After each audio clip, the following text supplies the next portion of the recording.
ఒకే దెబ్బకు రెండు పిట్టలు. నీ అమ్మ చెమ్మ చెక్క. సాప్, ఇక మన కథ నడిపించాలి. చెప్పండి సాబ్. విజయగాడి చెల్లెల్ని ఎత్తుకుపోయి కకావికం చేస్తానని పరశురాం ఛాలెంజ్ చేశాడు. తెలివిగా దాన్ని మనం ఎత్తుకుపోతే అది పరశురాం పనని విజయగాడు అనుకుంటాడు. దాని తర్వాత వాళ్ళిద్దరూ కొట్టుకు చస్తారు.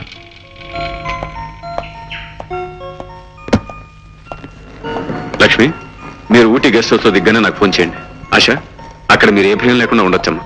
అన్నయ్య, నువ్వు లేకుండా వదిన నేను అక్కడ ఒంటరిగా ఉండాలంటే ఎంత లేదన్నా ఏదో భయంగా ఉందన్నయ్య.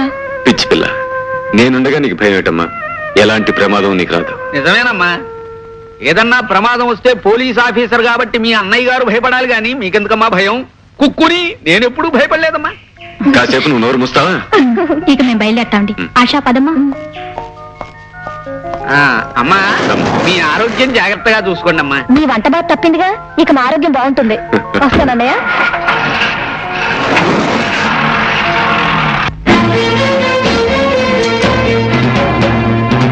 కేశవ తన భార్యని చెల్లెల్ని ఇక్కడి నుంచి దూరంగా పంపించి నా నుంచి తప్పించాననుకుంటున్నాడు ఆ విజయ్.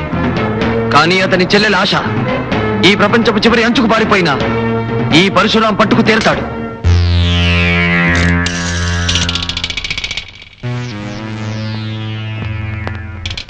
హలో మిస్టర్ విజయ్, నీ డీరెస్ట్ ఫ్రెండ్ పరశురాముని మాట్లాడుతున్నాను. నీకు ప్రాణానికి ప్రాణమైన నీ చెల్లెల్ని అర్జెంటుగా పాడు చేయాలని ఆశపడుతున్నాను. మాట్లాడు. బాయ్. హలో, నేనేనండి. క్షేమంగానే చేరాం. ఆశ భయం లేకుండా ఉంటుందిగా లక్ష్మి? ధైర్యంగానే ఉంటుంది. తొందరగా వస్తే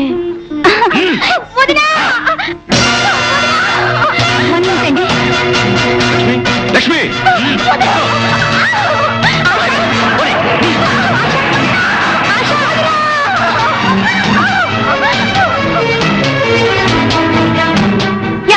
ఏమిటి లక్ష్మి, ఏం జరిగింది? ఎందుకలా అరిచావు? ఏమండి, ఎవరి నుంచి తప్పించుకోవాలని ఇంత దూరం వచ్చాము.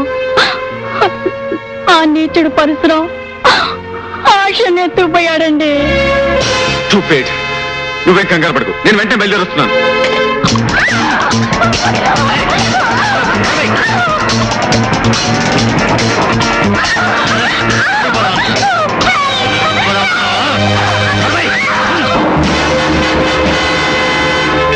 మీరు చెప్పినట్టుగా ఆశని కట్టిపడేశాను. Very good. నువ్వు తలుపులు తాళం వేసుకుని బయటికి వెళ్ళి. ఆశ, నీకు నిషాతో పాటు ఖుషి నేనిస్తా. కేశవ, ఏమిటి నువ్వు చెప్పేది నిజమా? అవును బాస్. అరిచి అల్లరి పెడుతున్నా ఆశాని ఆ జాకి కారులో బలవంతంగా తీసుకుపోవడం నేను కళ్ళారా చూశాను. అర్థమైంది కేశవ. ఆ జాకి ఎత్తేమిటు తను నేరం చేసి చట్టం దృష్టిలో నన్ను నేరస్తుడిగా నిలబెట్టాలని పని చేస్తుంటాడు. కేశవ, ఈ ఊటీలో ఆ జాకి ఉండే స్థావరం ఎక్కడ? Like, comment, subscribe to our channel. Hey darlings, గంటని క్లిక్ చేయడం మర్చిపోకండి.